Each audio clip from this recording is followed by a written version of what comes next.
Hey guys, welcome back to another episode of Diaries of a 20-something. I'm Paige Marquez, your host, and first off, Happy New Year, everybody. It is officially 2025, and that is what this episode is going to be all about today. I feel like this past year has been such a big part of my life and like one of the biggest years where I had the most change and the most growth and like out of all the years I've ever lived. And that's why I think this episode is really important this year, just because like this is my first official year where I graduated college, I moved to a new city, and I'm just figuring it out. And now next year, aka this year, 2025, is going to be the first year where I'm officially not in school anymore, completely on my own in the real world and just figuring it out. So let's get into it.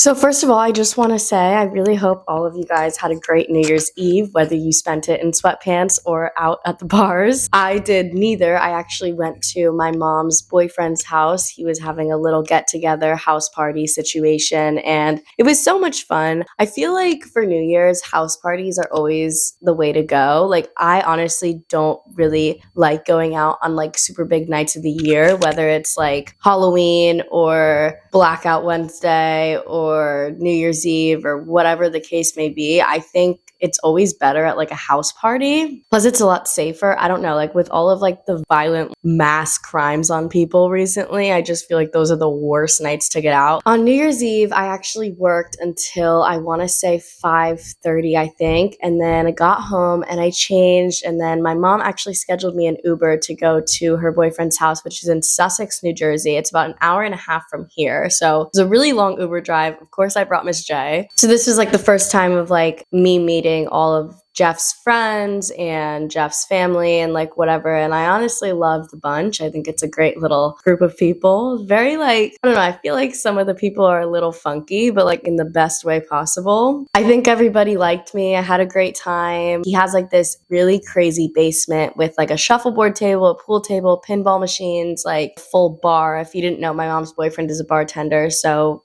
of course he has like a full bar. Yeah, it was just a really cool spot to hang out and it was a lot of fun. I honestly didn't really know what I was gonna do for New Year's until like pretty last minute. I had a couple options. A couple of my friends were going out and wanted me to come, and then a couple of my friends were doing nothing, which I wasn't like completely opposed to. And then I had like the option of going to my mom's boyfriend's. And I was gonna honestly go out with my friends, but I was like, you know what, like let's start off the new year a little bit more humble. Plus, like going out for New Year's is so expensive, like especially here. Like I feel like back in college and at home, you just go out. It's as simple as that. But on New Year's Eve, every single bar here, you have to pay like $150 like plus for a ticket. And like that's just for Hoboken. So like New York City, like I remember like when I first moved here, I was like, oh my God, I can't wait to spend New Year's in New York. Like no, because the bars are like $600 just to get in. And it's like, I literally can't afford that. That is like almost half of what I make in a month. Like that's not happening. Plus like all the chaos, like it's honestly just better. Yeah, so that's like very different from what I grew up with and what I grew up around. I feel like my family never really took New Year's seriously, and like I never really did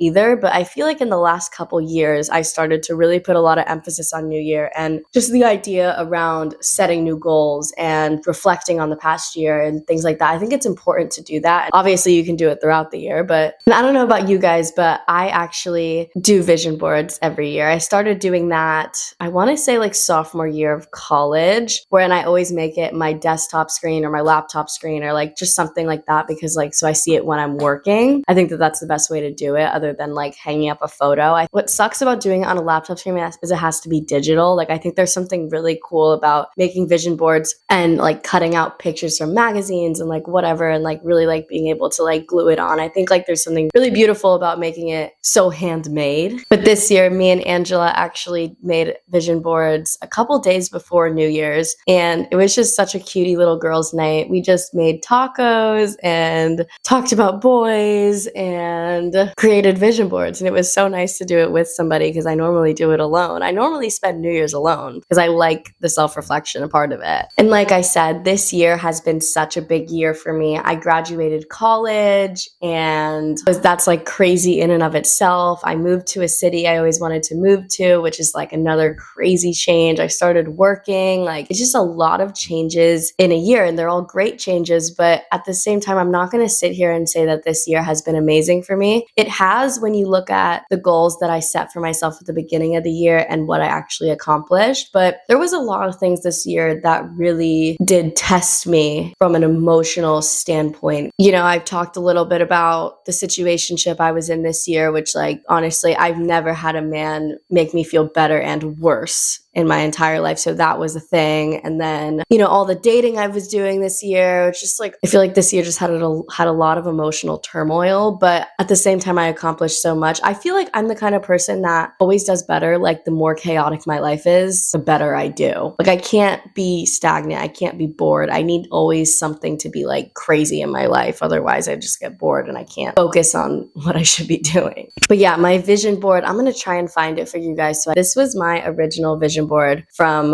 2023 to 2024. I accomplished a lot of things on this vision board this year. This year went really well for me, and also really horribly for me. I feel like there has been so much growth in this year from an emotional standpoint. I think the biggest thing that I learned about myself and life this year is you really cannot rely on anybody else for any kind of stability or happiness or anything within that realm. I think growing up in a very supportive family, it was always very easy to believe that that is how life is always going to be. But when you move away from your family and your circle becomes less blood related, you tend to rely on other people for the things that you used to rely on your family for. And you really can't rely on other people. And that is what I'm going to try and do better at this coming year, but we'll get to all that. I think for this year, for 2025, there are things that I definitely want for myself. I do want to make more money. I haven't really fully figured out how I'm going to do that yet, besides like changing my career a little bit, my career trajectory, and do that. But the job market is horrible, and I will get to that in the next episode. So making more money is definitely one. To not carry in old patterns into new relationships. I think that's really important, friends and men. I have a habit of taking my insecurities from a past relationship and bringing them into a new one when there's no need to. And so far, I have been doing better. So I also just want to start focusing more on content, whether it be the podcast or my TikTok account. I've been pushing out content like a maniac this past month, and I love it, but it is a lot of work. It's a lot of working when you're not working, because I find myself doing things throughout the day and I'm like, I should be filming this, you know? I also really want to start taking dating more seriously and start intentionally dating. I have mentioned that there is a new bachelor in my life. I feel like it's important to start taking dating more seriously. And when I mean seriously, I don't mean like, oh my God, I need to like get married right now, or like, oh my God, I need to like be in a relationship right now. Like, no, like just like be more intentional about it and really like figure out exactly what I want and start working towards that. Because when I turned 23, like 3 weeks ago, I literally remember a couple days later, I was sitting in my shower and I was like, okay, like if I want to be married by the time that I'm 30, I need to start really looking for a husband. Because I figure like date someone for 4 years, maybe move in for a couple years and then get engaged, get married. Like I'm like running out of time, you know, like I don't want to be a person where I prioritize living a fun life for so long and then look back and realize, whoa, like everybody is married except for me. I have a friend who'd always gone out with extremely sexy guys and just had a good time. One day she woke up and she was 41. She couldn't get any more dates. She had a complete physical breakdown, couldn't hold on to her job, and had to move back to Wisconsin to live with her mother. And that's another thing that has definitely changed this year is like my trajectory on life. I definitely do want to be married. And that is something that I didn't really realize until this year. I always was very career driven, and I still am. I think my work is very important, whether it be the podcast, content creation, or my main job. But I probably spend about 70 hours a week working. But I always thought that that would be enough. That would be enough fulfillment. But like I'm realizing that through all this working and through all this learning about my career and what I want for myself, this is not enough fulfillment. Like, I actually want somebody to come home to. When it comes to kids, I'm still kind of like, maybe. And if I do, like, we'll do it one at a time and we'll see how it goes. But I'm not going to sit here and say I want 3 kids or 4 kids. I have no idea, because I think it should honestly be based on how well the first one goes. But I definitely do want to be married. And that is something that I really did learn about myself this year that I think is pretty significant compared to how I would talk about it in the past. Because even my family now, like, as soon as I mention marriage, like, I thought you didn't want to get married. I've been mentioning it for a little bit, but they still say it. And I'm like, guys, like, I do want to be married now. I do. This is my public service announcement that I actually do want to be married one day. So that's what I mean when I say, like, dating more intentionally. No more situationships, no more mixed signals, no more games, no more nothing. Like, if a guy is not treating me the way that he should be, I'm leaving. Like, I'm not putting up with it anymore. I don't have time. I don't have the energy. I feel like guys can get away with it more for a longer amount of time because, they don't have, like, the biological clock. I feel like guys age, like, way better than women. And I feel like guys, like, in their 30s are low-key, like, hotter than guys in their 20s. Generally. So I feel like they could get married at like 35 and it's not like a crazy thing, but a woman getting married at 30, I don't want to be married at 35. Like, I want to be married sooner than that. But obviously every single New Year's, I think the biggest thing with New Year's is making resolutions. And someone told me the other day, I asked them what their New Year's resolutions are, and they said that they're not doing that. And I said, why? And they said, I don't need a new year to make goals for myself. And I honestly never really thought about it like that. Like, yes, I make goals for myself, but I think New Year's resolutions are a great time to make a couple long-term goals for the year. Long-term goals are very important,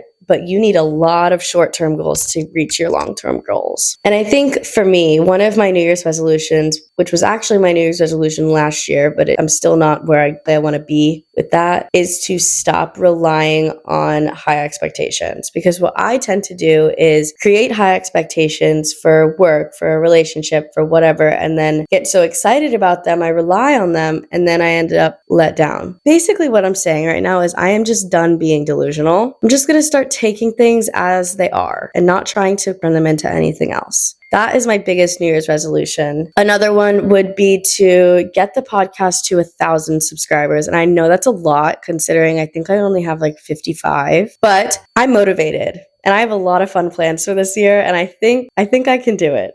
And if I don't, I don't. As long as there's like a decent amount of growth within this year, like, I'm still very happy with that. But I think when a lot of people say, new year, new me, like, no, it doesn't have to be a new you. I think it's just about creating a better version of yourself and learning from yourself from the past year and just apply what you learned into the next year. But it doesn't have to be a new you. And I think that's where people get kind of lost with resolutions, because when you say new year, new me, it puts a lot of pressure on the year, doesn't it? It shouldn't be a new you. It should be the same you, just smarter, wiser, better. And I think a great thing about New Year's is also like the idea of a clean slate. Like, you end the year and you're like, okay, starting fresh. Here we go. For me, like, one of my things about 2024 is I decided to leave every single man that did me wrong in 2024 in 2024. There will be no going back. There will be no pressing rewind. I'm done. I'm over it. Clean slate. And I think the idea of a clean slate can be a little empowering. And I love that about it. I think there's also like little habits that you can incorporate into the new year just to make your year better as a baseline, like journaling, work-life balance, maybe like saying no more, creating more boundaries and understanding what boundaries actually are and what they can do for you.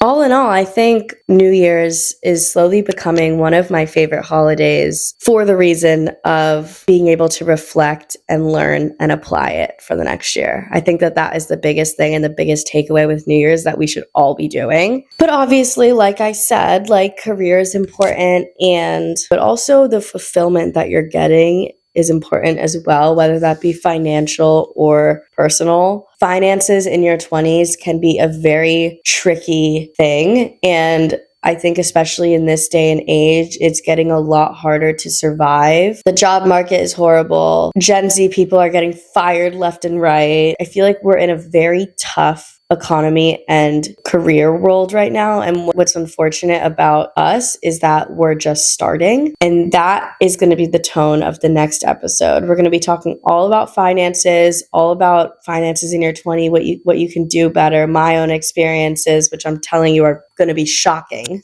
So definitely stay tuned for that. This was Diaries of a 20-something, episode 29, and it's honestly crazy that we're even at this point. 29 is a big number, it feels like. To think that I have published 29 episodes is insane. I feel like it's just something to be proud of because I've done so much this year. I think out of this entire podcasting journey, I only didn't publish an episode 3 times in a week, and I always did a vlog. So that is something to be proud of. Consistency is key, and I will leave you guys with that. Thank you guys so much for watching and being on this journey with me. I love you all, and I appreciate you all greatly. Like, share, and subscribe, and I will see you guys all next Friday. Mwah!